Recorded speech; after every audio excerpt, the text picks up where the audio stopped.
Hi fellow flowers, Violet here and welcome back to my channel. Today I am bringing to you a guitar lanyard tutorial. These guitars are super cute. I would make them for my parents for like Mother's Day or Father's Day just because they both play guitar. So they make super cute personalized gifts for anyone in your family who happens to be a musician. There are quite a bit of steps to this, so I'm gonna say that it's about the intermediate level as far as difficulty. And as far as like methods you do need to know how to do the brick stitch. You also need to know how to do the twisted brick stitch, and then you also need to know how to add and remove strings. Okay, and then next I want to show you a bit of an overview so that you can kind of follow along as we're building this lanyard. So we're going to start at the head of the guitar where we have our tuning keys, and to build those we'll be kind of leaving some strings untucked, and you'll see what I mean as we go along. And then we're going to, for the neck, we're going to remove a string so that it gets a little bit of that thinner shape to it. And then for the body, we're actually going to be adding quite a bit of strings, and we're going to add them pretty quickly so that you get a rounded shape to your guitar. And then to build the sound hole, we're actually going to be using all of the strings that we have to build two separate twisted brick stitches.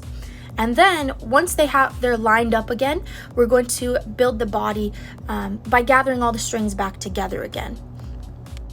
And then we're actually going to be removing a couple of strings so that way at the bottom we get kind of that more rounded shape, and then you can finish it off and tie it off however you'd like. So again, we're going to be taking these videos kind of step by step. We're going to be going pretty slowly. So I wanted to give you this overview for those of you who are advanced and just kind of want to see the overall layout. But for this video in particular, since this is the intro, I'm only going to be showing you how to start off the initial brick stitch. So let's jump into that. Okay, so to begin, I have 4 pieces of string, and I'm using the 3 purple strings as the wall strings, and then I'm using the white string as the main string. And I'm going to start off a super brick stitch. So to do that, I'm going to take the white string on the right, and I'm going to bring it down over my thumb and hold it there. And then I'm going to take the string that was coming to the left before, and I'm going to fold that over my thumb going the other direction. So now you can see we have 2 loops. Okay, for this next part, I want to make sure that we're clear on a little bit of terminology and clear on what we're going to be kind of doing this next step. So with my orange arrows, I've pointed to where my white string is loose, where I had to loop it over. And then the yellow is pointing to where that white string has been looped over, where the string is a little bit more tight.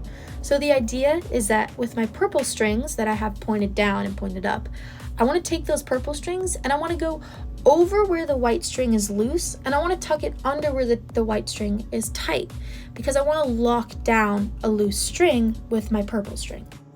Here's a quick picture to show you what I mean. So imagine that the pink string is all one string.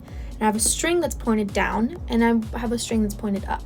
So for my string that's pointed down, I want to go over where my white string was considered loose, or where I had that orange arrow before.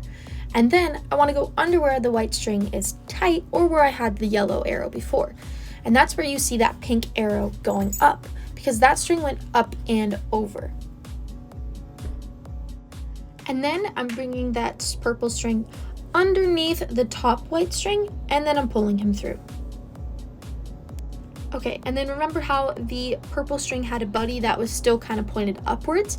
Well, now we need to bring that string downwards, and we're going to do that by bringing it over the top white string, which was loose, and going underneath the bottom white string, which was tight, and where I had that yellow arrow pointed before.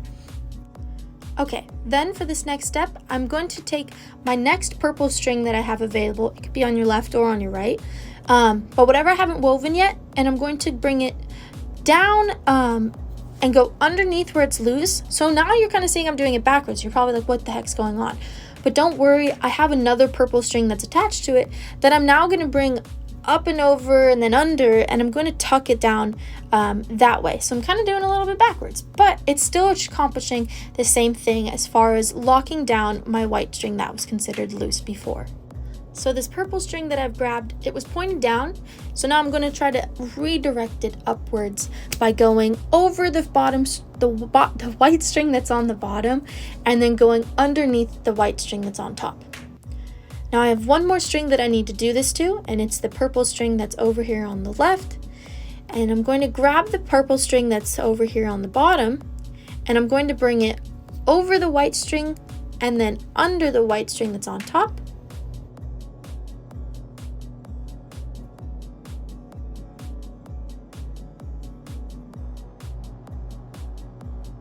And here I'm just pulling that through. And next I need to grab at his buddy, which was pointed back behind my pinky here. He's pointed up, and I need to bring him down. So if you have a string that's pointed down, you probably need to pull it up. If you have a string that's pointed up, you probably need to bring it down. So to do that, I went over the white string that was on top, and I went underneath the white string that was on bottom. And that now has allowed everything to be locked down so that I can pull it all tight by just kind of pulling at each string slowly until it gets that square shape that I'm looking for. Now I can begin my stitch. Now for the stitch, I have a white string that's over on the right here, and I'm going to bring it to the left by looping it over. And then the white string that I initially had on the left, I've looped it to the right. Now I have these purple strings that I need to weave through the white. So I have a purple string that was on top, and I brought him over the white string on top and brought him underneath the white string on bottom. And now for his partner, which was pointed down, I brought him over the white string that was on bottom and then underneath the white string that's on top. And then I'm looping it through. And then I'm going to go for the next string that's pointed up. And that's the one that's the middle string, the middle purple string. I'm going to grab at that purple string, just as I did before. I'm going to go over the white string that's on top and underneath the white string that is on bottom. And then I'm going to grab the purple string and pull it through. Then I'm going to grab the purple string that was pointed down, and it's also that middle purple string. I'm going to grab that, and I'm going to go over the white string that's on bottom, and I'm going to go underneath the white string that's on top. And I'm going to pull that string through. Then I have one more purple string, and that's the purple string that was furthest to the left that was pointed up. And I have to go over the white string and underneath the bottom white string here, pull that through until it's almost tight. And then I'm going to grab this very last one towards the bottom left here, and I'm going to go over that white string on the bottom and underneath the white string on top. And that's pretty much how you do the stitch. Obviously you want to pull it all tight right now, but in the next video I'm actually going to be showing you how to leave a string a little bit loose, so that way you can manipulate your craft in like a whole different way. So be sure to hit the subscribe button and hit the bell notification so that way you get notified when the next tutorial comes out for this, and then also so that you get notified when I'm coming out with other tutorials and cool things like that. So thank you so much for watching. I hope you have a great rest of your day, and I'll catch you in the next one. So keep blooming. Bye-bye.